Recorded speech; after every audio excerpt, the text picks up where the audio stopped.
Olá, pessoal. Hoje vamos ver um pouquinho, então, das questões da Universidade Federal. Foi uma prova que a gente pode dizer na área contábil média.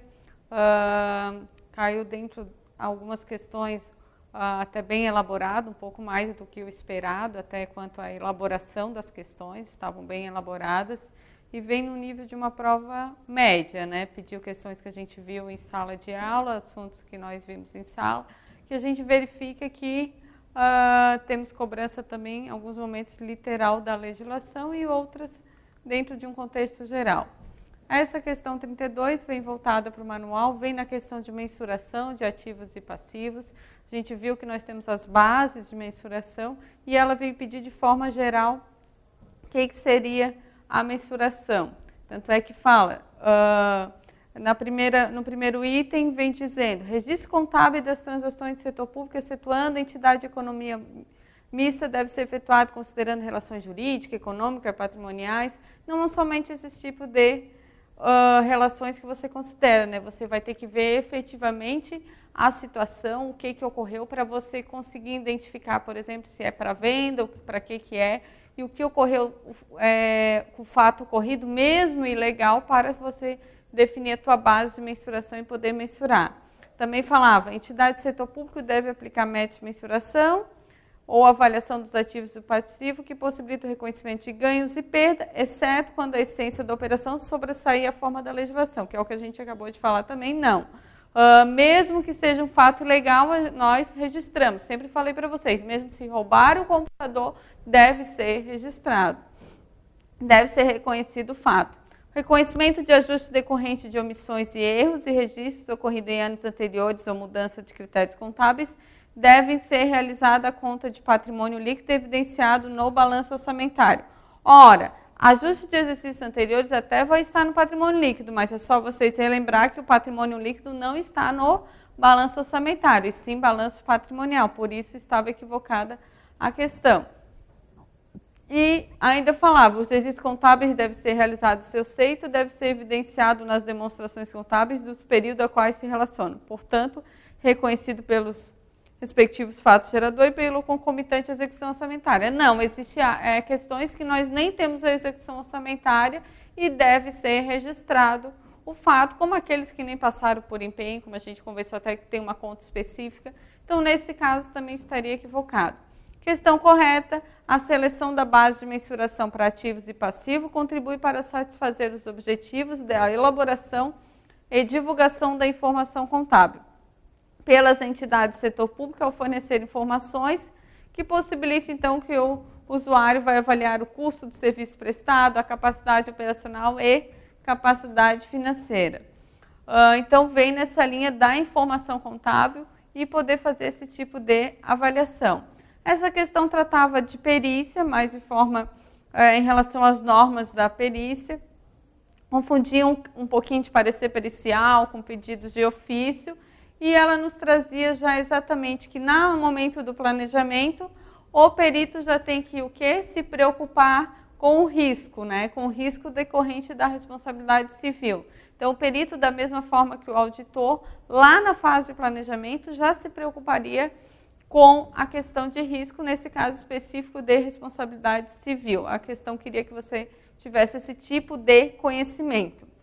A classificação da receita orçamentária, muito tranquila essa questão, só fazer a correlação, ou seja, receita tributária, receita de contribuição patrimonial, agropecuária, industrial, serviços, transferências e corrente. Eles trouxeram, então, todas as origens das receitas e você tinha que correlacionar uma com outra, né? Iluminação pública, receita de contribuição, a própria COSIP, a cessão do direito, a receita de patrimonial. Nós falávamos muito em aluguel, ou você passar para um terceiro, aquele bem para ser utilizado por um período. A questão de contribuição de melhoria, que seria uma receita tributária. A questão de multas e juro-mora, outras receitas correntes. Exploração de bens também entraria na linha de patrimônio, né? A questão de explorar o bem. E a produção vegetal, a própria palavra já nos ajuda para identificar como agropecuária. Uma questão muito tranquila para poder efetivamente acertar. Aqui nós tínhamos uma específica dos relatórios contábeis de propósito geral do setor público, né? E vocês tinham que verificar quais estavam corretas. Primeiro dizia, o conteúdo dos relatórios é previsto pela estrutura conceitual, a qual prescreve a forma padrão. Na verdade, eles nunca traziam na estrutura uma forma padrão. O relatório ele é aberto. O que se dizia, o que tinha que abranger, como desempenho da entidade, como as demonstrações contábeis, notas explicativas, então não poderíamos considerar certo porque nós não tínhamos uma forma padrão. 2. O RCPG são os componentes centrais de transparência da informação contábil dos governos e de outras entidades do setor público. Ok. Alguns usuários das informações contábeis podem ter prerrogativa de exigir a elaboração de relatórios para atender às suas necessidades específicas, mesmo que o relatório não seja para atender especificamente a essas necessidades. Sim, você poderia solicitar alguma elaboração, mas sempre lembrando que as informações são para atender os usuários em geral.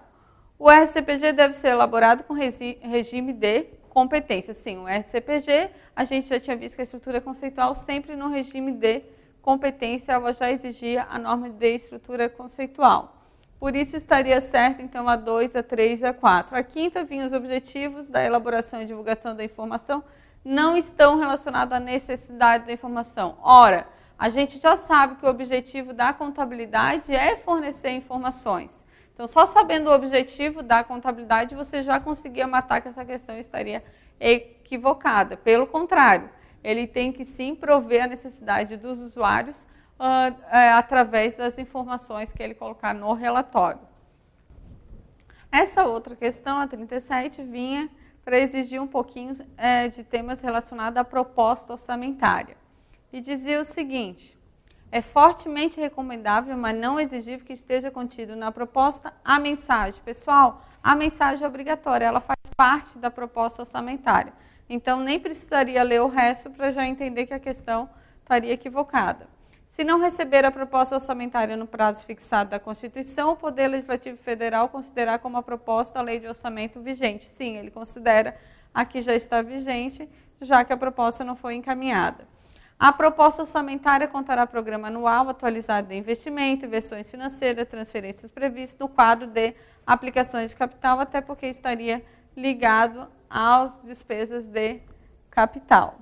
4. Cabe exclusivamente aos órgãos de contabilidade a organização de demonstrações mensais da receita arrecadada, segundo as rubricas que servirão de base para a estimativa da receita na proposta orçamentária. Isso aqui quem faz é o setor financeiro e, a verdade, a estimativa é baseado nos demonstrativos anteriores dos anos anteriores, né, dos 3 últimos anos. Por isso, somente a afirmativa 2 e 3 estaria correta. Sobre o plano de contas, então eles queriam algumas informações para vocês terem noção do PECASP. Contribui para a racionalização de custos no setor público? Claro que contribui, porque nós vamos ter um único plano para todos, formando uma única demonstração contábil. Permite o detalhamento das contas contábeis a partir do mínimo estabelecido pela Receita Federal. Não cabe, a Receita Federal não entra na competência dela legislar dentro da contabilidade aplicada ao setor público. Pelo contrário, quem faz isso é a Secretaria do Tesouro Nacional.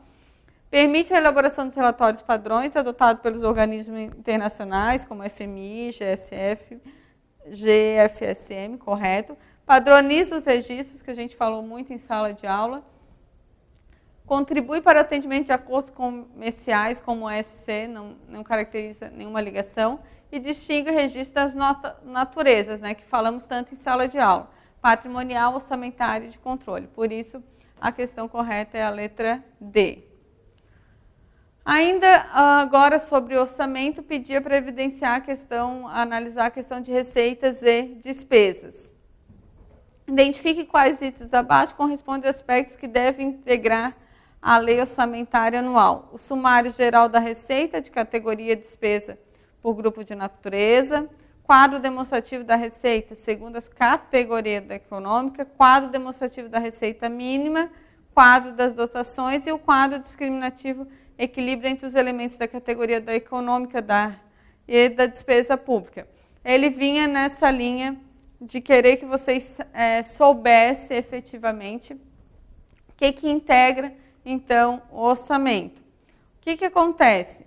O sumário geral da receita e categoria, ele não estaria computado, nem os quadros discriminativos da receita e o do equilíbrio também não. Pessoal, essas eram as nossas questões, são questões de nível médio, em alguns momentos superficiais, em alguns assuntos, outros a prova não se aprofundou tanto, como a gente até esperava um pouquinho mais aprofundado em algumas questões, e com o edital, como a gente sempre disse, um edital muito abrangente, né? Poderiam vir diversas situações dentro da prova de contabilidade, por ser tão abrangente. Mas espero que vocês tenham conseguido responder dentro do que a gente falou. Boa parte estava na prova, algumas situações que vocês conseguiram responder, e boa sorte para o resultado.